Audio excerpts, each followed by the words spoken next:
আমি মোহাম্মদ আরিফুর রহমান। 1 বছর আগে আমার জিহ্বা একটা গায়ের মতো হয়, আস্তে আস্তে বাড়তে থাকে। পরে পরীক্ষা নিরীক্ষা করার পরে ক্যান্সার ধরা পড়ে। ক্যান্সার ধরা পড়ার পর আমি ইন্ডিয়াতে যাওয়ার সিদ্ধান্ত নেই, কিন্তু বিভিন্ন কারণে যাওয়া হয় না আর কি। পরে হানিফ স্যারের কাছে আমি শরণাপন্ন হই। ওনার কাছে আমি জানুয়ারিতে চিকিৎসা করি। চিকিৎসা করার পর আল্লাহর রহমতে আমি এখন কথা বলতে পারি, খাওয়া দাওয়া করতে পারি, কোনো সমস্যা হয় না। এখন আমি ইনশাল্লাহ ভালো আছি আর কি, আগের চেয়ে অনেক ভালো আছি। আপনারা যাকে দেখছেন তিনি আমার কাছে জিহ্বার ক্যান্সার নিয়ে আসেন।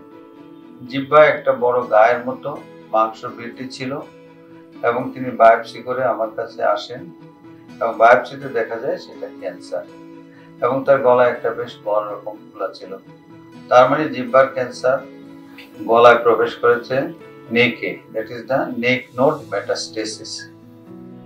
এটা ছিল প্রায় স্টেজ 3 এবং আমরা সিদ্ধান্ত নেই অপারেশন করার।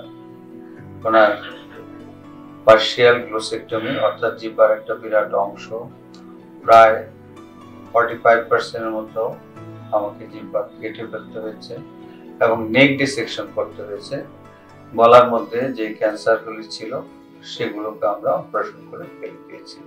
অপারেশনের পরে সাধারণত জিহ্বাকে আমরা রিপেয়ার করে দিই অথবা হাতের বা পায়ের মাংস দিয়ে রিকনস্ট্রাকশন করে দিই, সেই শূন্য স্থানটুকে আমরা ভরাট করে দিই।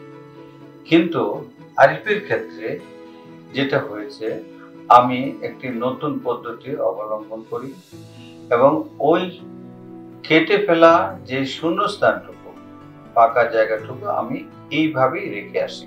এখানে আমাকে একটু কাজ করতে হয়েছে। গলার যখন অপারেশন করি, নেক ডিসেকশন করার সময় লিঙ্গুয়াল আর্টারি, যেটা জিহ্বাকে রক্ত সরবরাহ করে, ডান দিকের লিঙ্গুয়াল আর্টারিটি আমি বেঁধে আসি, যাতে অপারেশনের পরে এই ফাঁকা জায়গা বা যে পার্টটুকু কেটেছি সেখান থেকে যেন ব্লিডিং না হয় এবং এটা আস্তে আস্তে টিস্যু বৃদ্ধি হয়ে ওনার জিহ্বার এই ফাঁকা অংশটুকু ভরে যায়। আপনারা দেখছেন জিহ্বা এখন ভালো আছে, অলমোস্ট স্বাভাবিক, এবং তিনি কথা বলতে পারছেন, খেতে পারছেন এবং ওনার গলাও ভালো আছে।